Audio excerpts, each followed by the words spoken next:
A Casa da Floresta, capítulo 18. Apesar das histórias que os romanos de Londinium contavam, viajar pelo norte da Britânia no final do verão não era nada difícil para um homem jovem e saudável. Não chovia todos os dias e o ar tinha o cheiro doce do feno que secava ao ar livre. À medida que Gaius viajava pelo leste da Britânia, por terras que iam ficando cada vez mais selvagens, observava as florestas e montanhas com um interesse profissional, pois, na campanha anterior, eles haviam avançado pela costa oeste até Lenacum, e o leste era novidade para ele, com Capelos, ordenança do seu pai, mais uma vez ao seu lado. Os detalhes referentes ao acampamento e ao cuidado com os cavalos eram providenciados com eficiência, e sua língua bretã era suficiente para garantir-lhes as boas-vindas quando precisavam buscar abrigo em aldeias nativas. À medida que Gaius avançava para o norte, mais se falava acerca das campanhas do governador Agricola. De um veterano que havia dado baixa recentemente e gerenciava um dos postos de correio, ele soube que no ano anterior o aparecimento de uma frota romana na costa da Caledônia provocara tal pânico entre os nativos que eles haviam atacado em desespero, conseguindo destruir a já enfraquecida 9ª Legião antes que Agricola enviasse sua cavalaria para atacá-los pela retaguarda. Foi mal, meu rapaz, muito mal, admitiu o responsável pelo posto. Aqueles demônios uivando como lobos no meio do acampamento e os homens caindo por cima das barracas ao tentar chegar até onde estavam suas armas.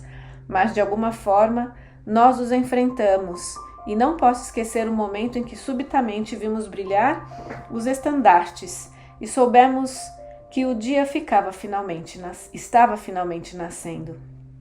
Ele deu um grande gole no vinho e enxugou a boca com as costas da mão. Então, eu digo a você, recuperamos a coragem e quando a 20ª finalmente chegou para nos ajudar, pudemos dizer a eles que estavam atrasados para a festa e podiam voltar para casa, mas o general fez os homens trabalharem. Se aqueles demônios pintados não tivessem voltado para seus bosques e pântanos pestilentos, nós o teríamos arrasado completamente. Mas tínhamos que deixar alguma coisa para vocês, jovens caçadores de glória. Ele riu e ofereceu mais vinho a Gaius. Gaius disfarçou um sorriso. Tinha ouvido alguma coisa a respeito da batalha por intermédio dos homens que haviam sido mandados para a casa de Endeva, mas era interessante conhecer a história a partir de alguém que realmente estava no acampamento quando os caledônios o atacaram. O general é um grande homem. Depois do verão passado, até aqueles que deram para trás e choramingaram por causa do perigo estão entoando louvores a ele. Ele vai arranjar trabalho para você, não tenha dúvida, e você vai começar a sua carreira já com algumas honras. Eu gostaria de ir com você, rapaz, gostaria mesmo. Licínios não havia dito nada sobre a possibilidade de ele servir como governador, mas Gaius de repente imaginou se as mensagens que levava não seriam em parte para atrair a atenção de Agricola para ele. Como governador da província, Agricola era uma raridade considerando que se dava muito bem com seus procuradores. Uma palavra de Licínios poderia mesmo ser muito útil. Na campanha anterior, Gaius fora apenas no meio de um bando de jovens oficiais, todos em busca de glórias e se apoiando fortemente em seus centuriões. Ele ficou impressionado com seu comandante, mas não havia nenhum motivo para o general se lembrar dele. A ideia de ganhar sua estima estimulou a ambição que havia dentro dele. Logo em seguida, Gaius deixou para trás as terras dos brigantes e se embrenhou em território ainda mais selvagem, onde o povo falava um dialeto que ele não conhecia. Roma podia conquistar estas terras, pensou, enquanto cavalgava por estéreis charnecas e densas florestas, mas duvidava que pudesse governá-las. Só a necessidade de evitar que os selvagens caledônios e seus aliados da Ibérnia devastassem as terras férteis do sul. Como haviam destruído a casa de Ben-Degid, podia justificar a presença romana ali. O longo crepúsculo setentrional estava pintando o céu de roxo quando Gaius entrou em Pinata Castra, a fortaleza que a 20ª Legião construía acima do estuário de Tava, onde a frota havia feito uma exibição tão marcante no verão anterior. Muros de pedra já eram erguidos por trás de paliçada e as tendas de couro no acampamento tinham sido substituídas por barracas e estrebarias de madeira, que davam a impressão de que poderiam aguentar até mesmo o inverno naquela selva. O lugar parecia maior do que era na realidade, porque estava quase vazio. "Onde está todo mundo?" ele perguntou quando passou debaixo do emblema dos legionários gravado no portão e apresentou suas ordens ao oficial do serviço. "Lá em cima."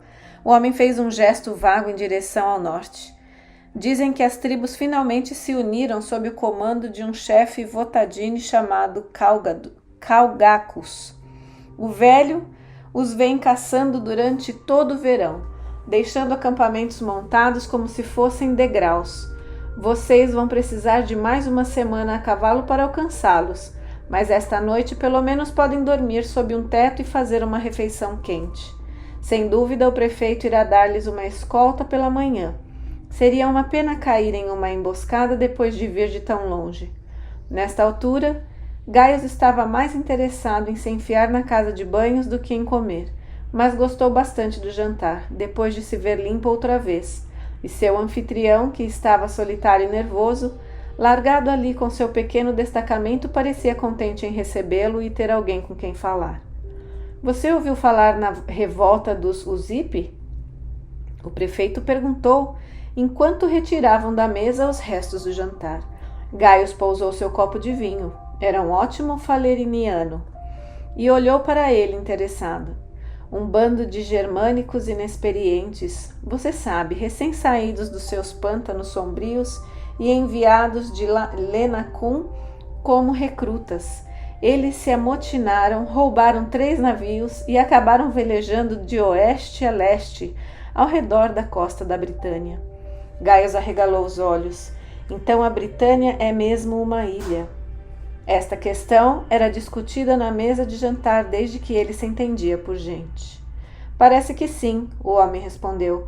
"Finalmente, os Suevi prenderam os sobreviventes e os venderam como escravos no lado romano do Reno, e foi assim que soubemos da história." "Incrível," disse Gaius. O vinho estava fazendo efeito e ele estava começando a se sentir agradavelmente alto. Esta era uma boa história para contar a Júlia quando voltasse para Londínio. Ficou um pouco surpreso ao perceber que estava pensando nisso como algo que podia compartilhar com ela, mas era uma história cuja ironia só podia ser apreciada por alguém do seu próprio mundo. Eilan não teria compreendido de forma alguma. Ele percebeu então que era na realidade 2 pessoas, o romano que estava noivo de Júlia e o bretão que amava Eilan. No dia seguinte, começou a chuviscar. Gaius fungou e tossiu ao atravessar a paisagem encharcada, pensando que não era de espantar que dissessem que os homens da tribo podiam dissolver-se à vontade na Urze. Tinha a impressão de que as colinas se dissolviam no céu e a mata no solo, e ele e seu cavalo avançavam com dificuldade através da lama. Pelo menos estava cavalgando, pensou. Tinha pena dos legionários, que eram obrigados a se arrastar a pé por aquela estrada, carregando todo o peso de suas armas e equipamentos. Às vezes viam ovelhas numa encosta ou o gado preto que os nativos criavam, mas exceto por uma flecha disparada no meio das árvores que passou perto da cabeça de Gaius quando estavam atravessando um dos riachos, não viram nenhum sinal de forças hostis. Boas notícias para nós, mas talvez ruins para o exército. O decurião que conduzia a sua escolta comentou sobriamente. Se os guerreiros não estão guardando suas reservas de caça, isto só pode significar que se uniram finalmente. Ninguém pode negar que são bons lutadores quando se enraivecem. Se as tribos estivessem unidas quando César veio, o império ainda terminaria nas costas da Gália. Gaius concordou e enrolou seu manto cor de tijolo mais apertado em volta do corpo, imaginando quais os desígnios que haviam inspirado Licínios a enviar suas mensagens no exato momento em que talvez a mais formidável confederação de tribos bretãs estava prestes a atacar o exército que Agricolá havia conduzido para o norte. Você tem notícias de Mártius Július Licínios? Diga-me, ele está bem? O homem que saiu de dentro da grande tenda de couro era de meia altura e sem a armadura quase esbelto, mas, apesar das gotas de chuva que brilhavam no seu cabelo grisalho e das olheiras, projetava uma aura de autoridade que o teria identificado mesmo sem o manto que usava de um vermelho tão profundo que chegava a ser quase roxo. Gaius Marcelo Severus Silúricos, apresentando-se, senhor. Ele se colocou em posição de sentido e saudou, ignorando a água que pingava do elmo. O procurador está bem e envia-lhe suas mais sinceras lembranças, como o senhor pode ler em suas cartas. Realmente, Agricolá esticou a mão na direção do pacote e sorriu. É melhor que eu as leia lá dentro antes que se dissolvam na chuva. Você também deve estar bem molhado depois da viagem. Tácitus vai levá-lo para o acampamento dos oficiais e providenciar seu aquartelamento. Ele indicou um rapaz alto e melancólico que Gaio soube mais tarde tratar-se de seu genro. Agora que você está aqui, é melhor esperar pelo fim da luta para que eu possa enviar notícias por seu intermédio.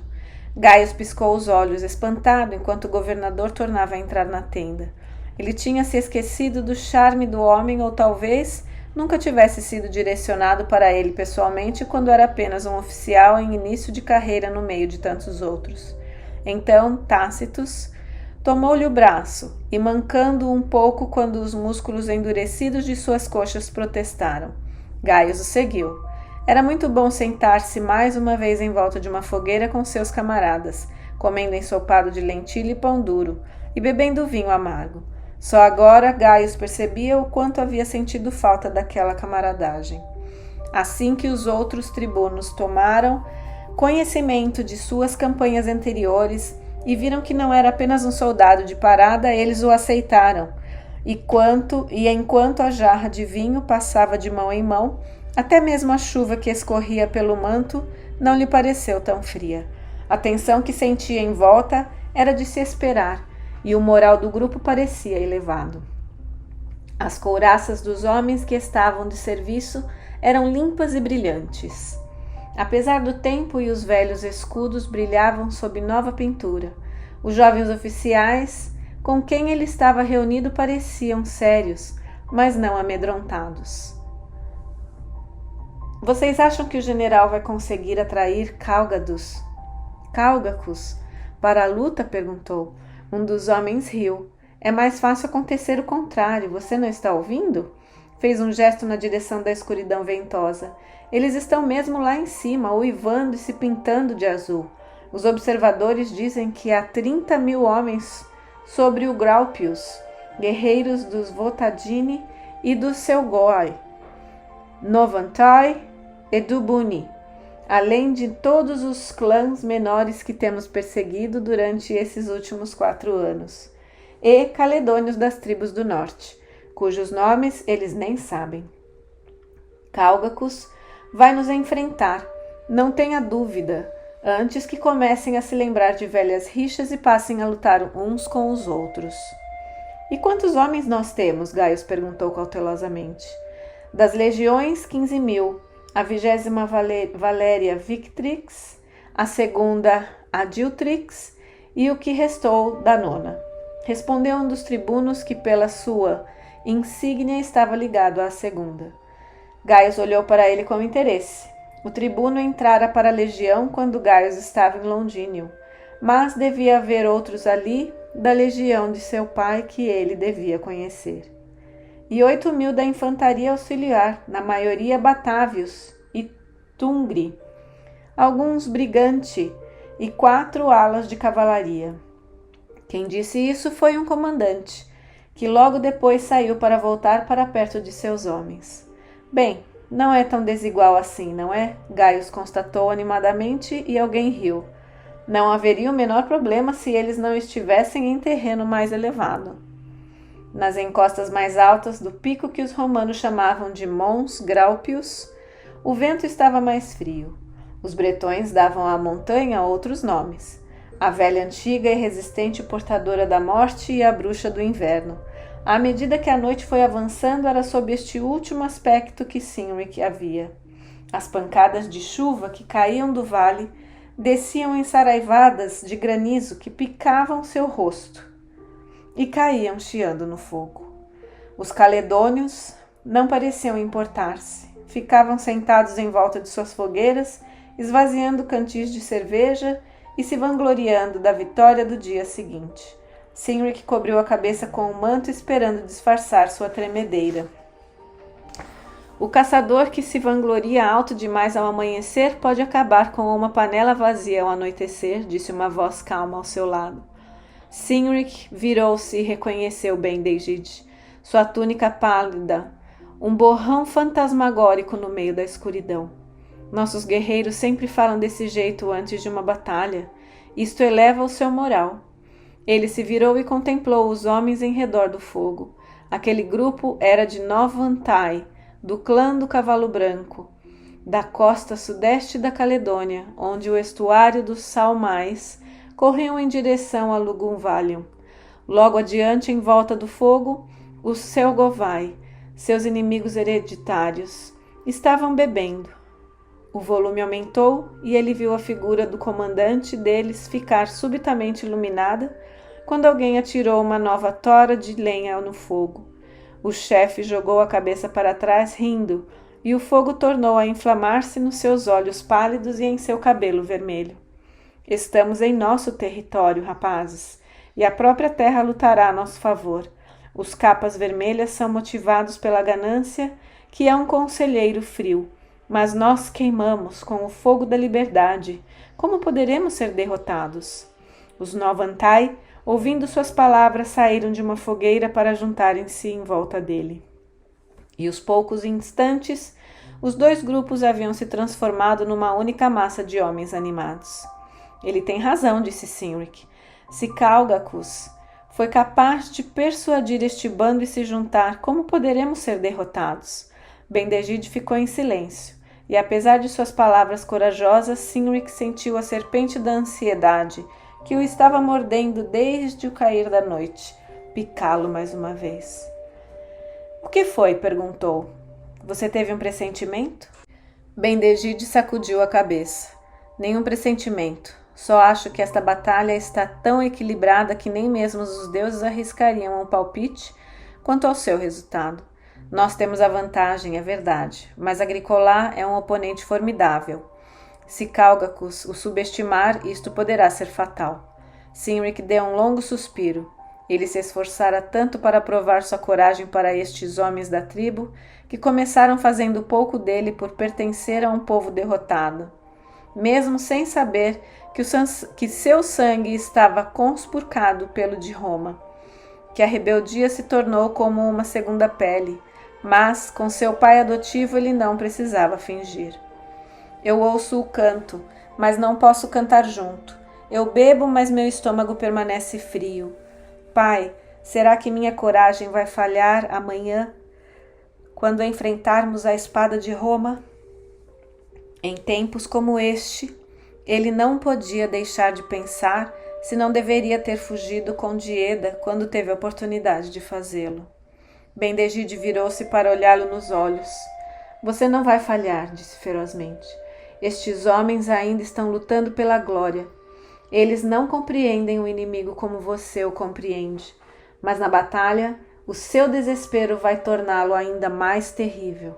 Lembre-se de que você é um corvo, Cynric, e que você vai buscar lá embaixo amanhã não é a honraria e sim a vingança. Aquela noite, Gaius ficou deitado ouvindo a respiração dos outros homens e imaginando por que custava tanto a dormir. Há muito tempo que não dormia numa cama seca como aquela, e já havia participado de batalhas antes, mas as outras lutas tinham sido escaramuças, inesperadas, que terminavam mal, tinham começado, e ponderou. Ele procurou alguma distração e de repente se viu pensando em Eilan. Durante a viagem para o norte, era em Júlia que ele pensava, imaginando como se divertiria ao ouvir alguma fofoca ou história de soldados. Mas jamais poderia admitir para Júlia as coisas que o atormentavam naquele momento de escuridão.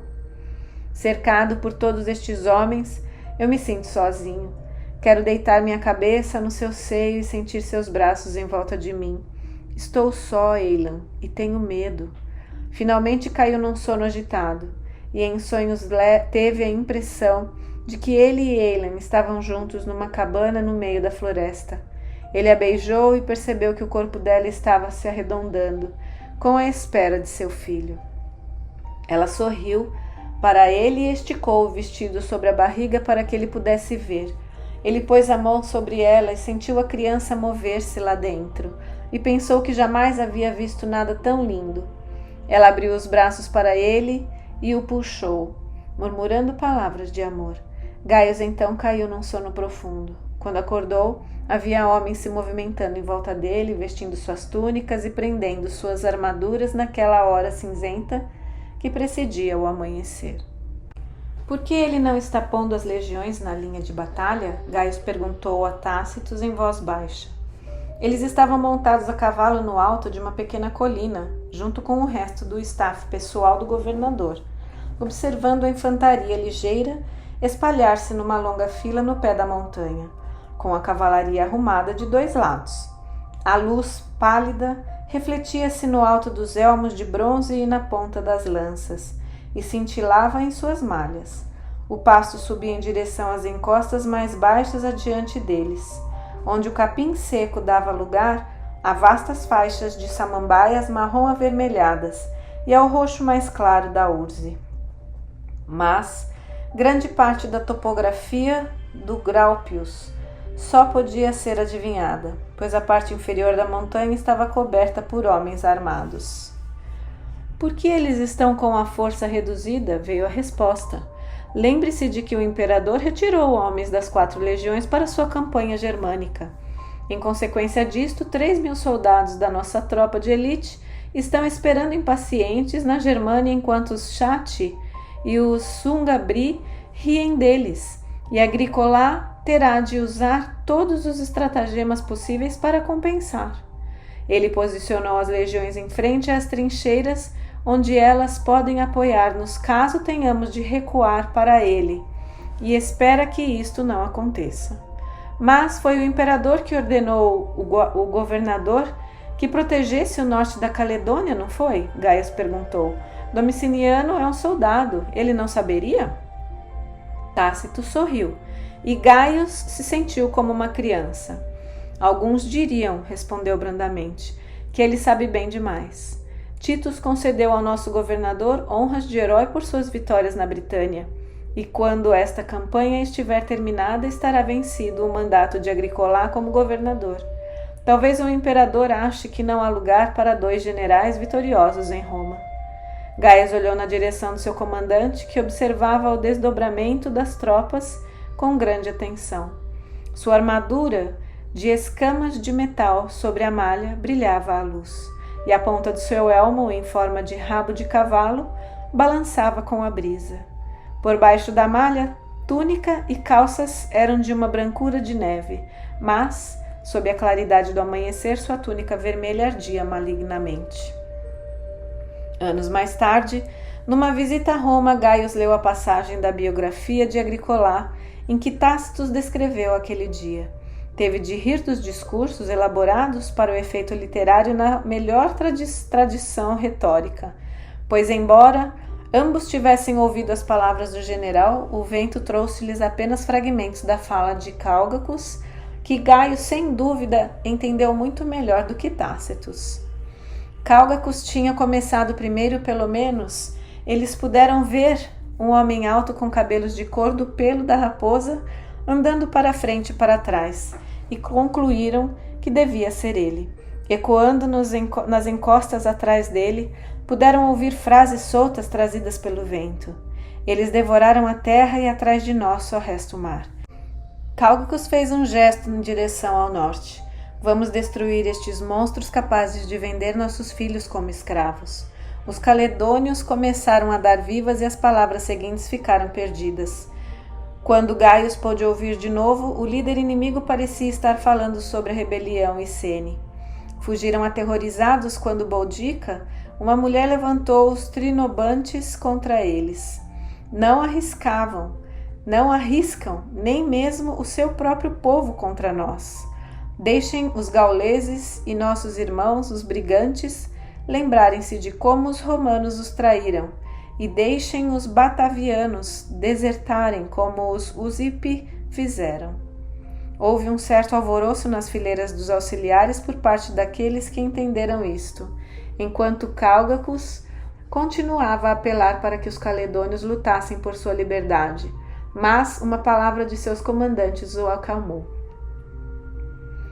Os homens das tribos estavam avançando, cantando e sacudindo suas lanças, e Gaius tremeu, ouvindo naquela música selvagem um chamado que despertou lembranças tão antigas de canções que ouvira entre os silures quando era bebê, que ele não conseguia exprimir em palavras, e o lado oculto de sua alma, o lado de sua mãe, chorou em resposta, pois Gaius vira as minas de Mendip e as fileiras de escravos bretões sendo embarcados em navios para serem vendidos em Roma, e sabia que o que Cálgacus dizia era verdade. Os romanos, compreendendo o tom, apesar de não entenderem as palavras, se agitavam raivosamente. Foi nesse momento, quando parecia que a disciplina e até a lealdade poderiam romper-se, que Agricola ergueu a mão e guiou o cavalo de modo a ficar de frente para eles, e seus oficiais se aproximaram para ouvir o que ia dizer. O general falava tranquilamente como um pai bondoso acalmando uma criança excitada, mas suas palavras conquistaram. Falou da distância que haviam percorrido, da coragem que demonstraram indo além das fronteiras do mundo romano, e apontou com delicadeza os perigos de uma retirada numa terra tão hostil. Um general ou um exército em retirada nunca estão seguros. Morrer com honra é preferível a viver com desonra. Mesmo tombar nestes confins da terra e da natureza não pode ser considerado um destino inglório. Quanto aos caledônios, a quem Cálgacus havia chamado de os últimos homens livres da Britânia, na versão de Agricola eles se tornaram fugitivos. O resto consiste unicamente em covardes e desmotivados, os quais você podem ver em detalhe e ao seu alcance, não porque mantiveram suas posições, mas porque foram alcançados.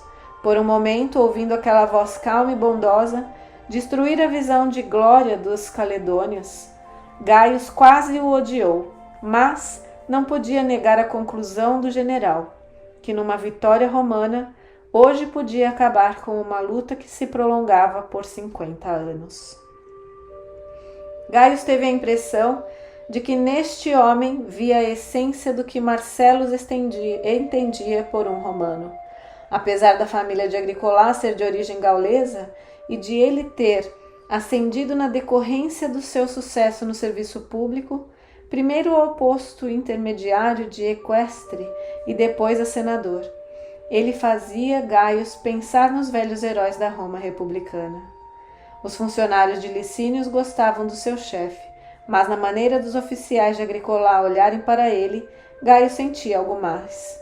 Uma devoção intensa que os manteve firmes, mesmo quando os selvagens da montanha começaram a se aquecer para a batalha, dando gritos de guerra e batendo nos escudos. Aparentemente, esta atitude estendeu-se para os homens sob o comando de Agricola, e Gaius, observando aquele perfil severo e ouvindo o general falar tão calmamente como se estivesse conversando com alguns amigos de sua tenda, pensou subitamente: este é o tipo de devoção que produz imperadores. Talvez Domiciano tivesse razão em ter medo. Os caledônios estavam formados ao longo da encosta, suas fileiras elevando-se camada por camada sobre a planície. Agora suas bigas desciam a encosta em disparada, com os cavaleiros agrupando-se ao lado delas. Os cavalos ágeis dando o máximo, com os condutores balançando nas plataformas de vime, enquanto os lanceiros que carregavam sacudiam suas armas e riam. Para Gaius, era uma imagem de beleza e terror. Ele compreendeu que estava contemplando a alma guerreira da Britânia como César e Frontinus a haviam contemplado, sentindo que depois disto jamais seria vista novamente em toda sua glória. As bigas avançaram, desviando-se do último momento, quando seus dardos bateram de encontro aos escudos romanos, e os guerreiros correram no meio dos cavalos, lançando suas espadas para o ar e se tornando a agarrá-las. Eles tinham vindo para esta batalha como para um festival, e o sol refletia os colares e braceletes. Alguns usavam malha e capacete, mas a maioria lutava vestindo coloridas túnicas de xadrez ou seminus. Sua pele clara pintada com espirais azuis, Gaius ouviu-os cantar vitória por sobre o ruído das rodas das bigas e sentiu uma imensa tristeza, mais do que terror. Um dos tribunos protestou em voz alta quando Agricolá desmontou e um homem veio para levar seu cavalo. Mas a fisionomia dos demais permaneceu impassível diante da evidência de que o que quer que acontecesse com seu exército, Agricolá não fugiria. Eles dariam suas vidas para protegê-lo, pensou Gaius. E eu também, percebeu subitamente. Alguns homens do staff pessoal do governador desmontaram, enquanto ordens eram dadas em voz baixa, e fizeram outros espalharem-se pelas fileiras. Gaius freou o cavalo sem saber ao certo o que fazer. Você, o general mandou que se aproximasse com um gesto. Vá até os Tungri e diga a eles para se espalharem mais. Diga-lhes que eu sei que isto enfraquece o centro, mas não quero o inimigo nos flanqueando. Ao esporear o cavalo, Gaius ouviu o barulho dos dardos batendo nos escudos atrás dele e percebeu que as bigas bretãs tinham recuado e a primeira fileira da infantaria dos romanos estava avançando. Ele se inclinou sobre o pescoço do animal e incentivou-o a ir mais depressa. O espaço entre os dois exércitos, que diminuía para a primeira devastadora troca de mísseis, não era um bom lugar para ficar. Ele viu o brilho do estandarte tungriano diante dele e a fileira abriu-se para deixar passar. Logo em seguida estava transmitindo sua mensagem, movendo-se atrás dos homens, quando começaram a avançar para os lados e observando com o canto dos olhos o ataque inimigo expandir-se para fora. Os guerreiros bretões eram bons, pensou.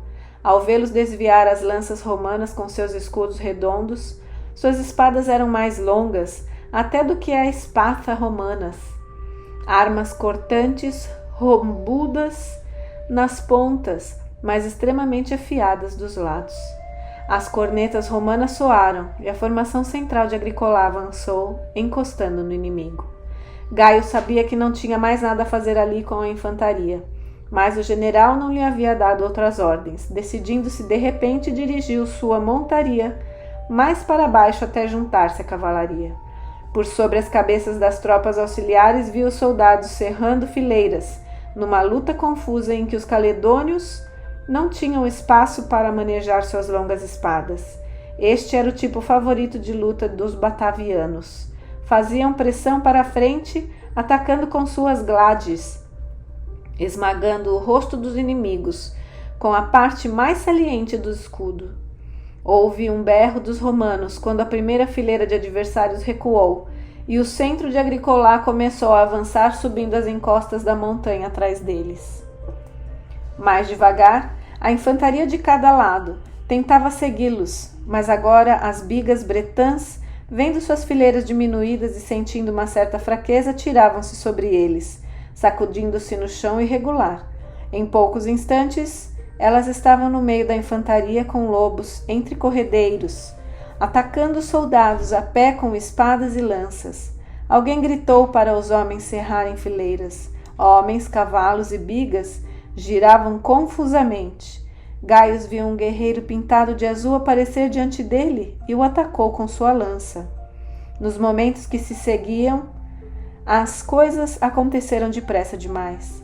Gaius golpeava para todos os lados, enquanto armas voavam em sua direção. Uma biga precipitou-se sobre ele e seu cavalo empinou, lançando-o com força de encontro às pontas de trás de uma sela. Sentiu a lança sendo arrancada de suas mãos e desviou-se quando um dardo foi lançado. O míssil bateu no elmo, ficou preso por um momento e depois caiu. Gaius piscou os olhos, tonto, compreendendo que por só os oficiais usavam penachos nos elmos durante a batalha, mas o cavalo mais sábio que seu dono já o levava para longe do perigo. Por um momento, ele ficou a salvo. Gaius tirou a espada da bainha e endireitou o corpo. Agora podia ver que as bigas, não conseguindo passar pelas fileiras romanas, estavam ficando presas no meio delas. Uma o atacou no solo irregular. A madeira rachou quando uma das rodas bateu numa saliência e ela começou a rodar. Ele viu o condutor chutando os arreios. Relinchando loucamente, os cavalos se soltaram, juntando-se aos outros que corriam em pânico no meio da batalha, derrubando amigos e adversários. A batalha estava bem equilibrada agora. As encostas dos gráupios formigavam de homens em luta, juntando-se, separando-se e embolando-se de novo numa tapeçaria em constante movimento. Mas Gaius teve a impressão de que aos poucos os romanos iam ganhando terreno. Então, uma lança pareceu surgir no chão diante dele com um rosto contorcido por trás. Seu cavalo recuou enquanto ele desviava a lâmina com sua espada e golpeava para baixo. Os desenhos azuis ficaram cobertos de vermelho quando a lâmina entrou. Então o cavalo saltou para a frente e o rosto desapareceu. E Gaius atacava e se defendia sem tempo para pensar. Quando teve um momento para olhar em volta, eles estavam bem mais para cima da montanha. Ouviu gritos vindos da esquerda e os caledônios que estavam observando a luta do alto da montanha vinham descendo agora com uma rapidez espantosa para pegar os romanos pela retaguarda. Será que Agricola via isto? Gaius ouviu mais uma vez as cornetas romanas e sorriu ao ver finalmente a entrada em ação de 4 alas de cavalaria, que o general estava reservando. Elas flanquearam os bretões e os imprensaram de encontro à bigorna da infantaria. E foi então que começou o verdadeiro massacre. O exército de Cálgacos tinha perdido toda a coesão. Alguns homens ainda lutavam, outros tentavam fugir, mas os romanos estavam em toda parte, matando ou fazendo prisioneiros apenas para matá-los por sua vez. Quando mais guerreiros inimigos apareciam na sua frente, Gaius viu um clarão branco ali perto e identificou Agricola no meio da batalha, apenas com 2 tribunos e um par de legionários para defendê-lo. Virou seu cavalo naquela direção. Ao se aproximar deles, um dos tribunos gritou: 3 bretões, com as roupas empapadas de sangue e armados apenas de facas e pedras, estavam atacando. Gaius bateu com força no cavalo. Ele atacou a sua lâmina, abriu uma ferida vermelha no peito do primeiro homem. Então seu cavalo tropeçou em algo mole. Gaius sentiu que caía, largou seu escudo e soltou-se quando o animal desabou. Ele viu uma faca faiscar e sentiu a dor queimando-lhe a coxa. O cavalo tentou levantar-se e a faca tornou a faiscar, mergulhando em seu pescoço. O animal estremeceu e tornou a cair. Gaius ergueu-se sobre o cotovelo, enfiou a faca no peito do bretão e depois usou-a para cortar o pescoço do cavalo agonizante. Então, fazendo uma careta quando sua coxa começou a latejar, começou a erguer-se, tentando encontrar o escudo e a espada. Você está bem, rapaz? Agricola estava olhando para ele. Sim, senhor. Começou a fazer a saudação. Percebeu que a faca ainda estava na sua mão e tornou a pô-la na bainha. Venha então, disse o general. Ainda temos trabalho a fazer. Sim, Gaius começou, mas Agricola já se virara para dar uma ordem a outra pessoa. Um dos tribunos ajudou-o a erguer-se, e ele tentou recuperar o fôlego. O sangue havia tingido o chão de vermelho escuro. O campo parecia uma massa de homens e armas quebradas, e os inimigos que ainda estavam vivos fugiam, perseguidos pela cavalaria. Os romanos a pé seguiam mais devagar. enquanto os caledônios fugiam em direção à floresta do outro lado da montanha. Agricolá ordenou que alguns homens desmontassem e avançassem pela floresta, enquanto os outros davam a volta por trás dela. Foi na beirada da floresta, ao anoitecer, que Gaio se virou para enfrentar um homem que surgiu na frente deles. Ele se desviou instintivamente, mas estava cansado, e a lâmina resvalou a sua mão, atingindo o guerreiro no lado da cabeça, atirando-o ao chão. Ele desembainhou a faca e se inclinou sobre o homem para acabar com ele e soltou uma imprecação quando uma mão ensanguentada agarrou-lhe o braço. Perdeu o equilíbrio e caiu por cima do inimigo. Os dois rolaram pelo chão, lutando pela posse da faca. O braço de Gaio começou a tremer quando os músculos que nunca se haviam recuperado inteiramente à ferida causada pela estaca do poço dos javalis começaram a fraquejar. O pânico despertou suas últimas reservas de energia, e seus dedos fecharam-se em torno da garganta do homem. Por um momento lutaram com a faca, tentando inutilmente furar sua armadura. Então o outro homem parou de lutar e ficou imóvel. Tremendo, Gaio levantou-se e tirou a arma das mãos do inimigo. Ele se inclinou e viu-se olhando para os olhos embaçados de Cynric. Não se mova, disse em bretão, e o outro ficou parado. Gaio olhou em volta rapidamente. Eu posso salvá-lo. Eles estão começando a tomar reféns. Você se rende para mim agora?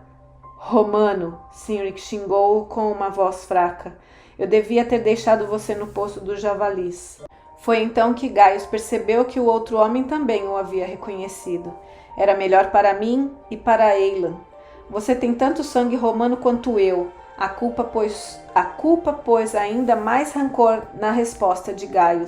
Sua mãe vendeu a honra. A minha morreu.